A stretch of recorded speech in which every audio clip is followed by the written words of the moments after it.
ኢራን ፒጂኤስኤ የተሰኘ አዲስ የሆነ ወታደራዊ እዝን አቋቁማለች።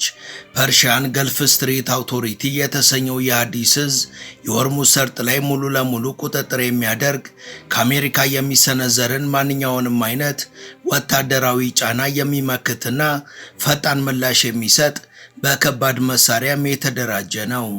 አዲሱ ወታደራዊ እዝ በባህር ዳርቻዎች ላይ የተጠመዱ ጸረ መርከብ ባላስቲክ እና ክሩዝ ሚሳኤሎችን፣ ፈጣን ጥቃት አድራሽ የሆኑ ትናንሽ ጀልባዎችንና የስለላ አጥፊ ድሮኖችን ጨምሮ በብዛት በቦታው ያሰማራ ሲሆን በቀጥታ የሚታዘዘውና ትዕዛዝም የሚቀበለው ከኢራኑ ከፍተኛ መንፈሳዊ መሪ ከአያቶላ ሙጅተባ ኳሚኒ ብቻ ነው።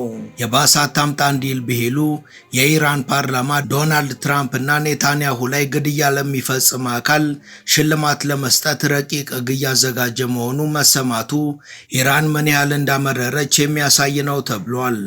በእስላማዊቷ ሪፐብሊክ ወታደራዊና የደህንነት ኃይሎች የሚወሰድ ተመጣጣኝ እርምጃ የሚል ስያሜ በተሰጠው በዚህ ረቂቅ ሕግ ላይ ዶናልድ ትራምፕ እና ኔታንያሁን እንዲሁም የአሜሪካ ማዕከላዊ እዝ ሴንትኮም አዛዥ የሆኑትን ጀነራል ብራድ ኩፐርን ለሚገድል ማንኛውም ግለሰብ 50 ሚሊዮን ዩሮ የገንዘብ ሽልማት መስጠትን በይፋ የሚደነግግ ነው።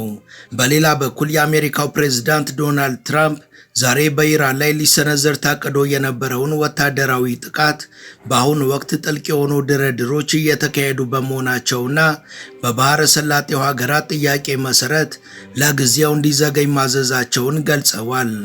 ትራምፕ ጥቃቱን ለጥቂት ቀናት ቢያዘገዩትም ለአሜሪካ ወታደራዊ ኃይል በማንኛውም ሰዓት ትዕዛዝ ሊሰጥ እንደሚችልና በኢራን ላይ መጠነ ሰፊ ጥቃት ለመሰንዘር በተጠንቀቅ እንዲቆም አዘዋል።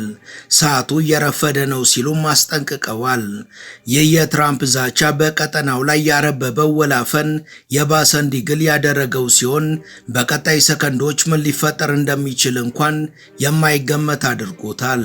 Iran's parliament is preparing to vote on a controversial bill that would place financial rewards on the assassination of US President Donald Trump and Israeli Prime Minister Benjamin Netanyahu. US President Donald Trump says he's postponed a planned military strike on Iran that was to be carried out on Tuesday.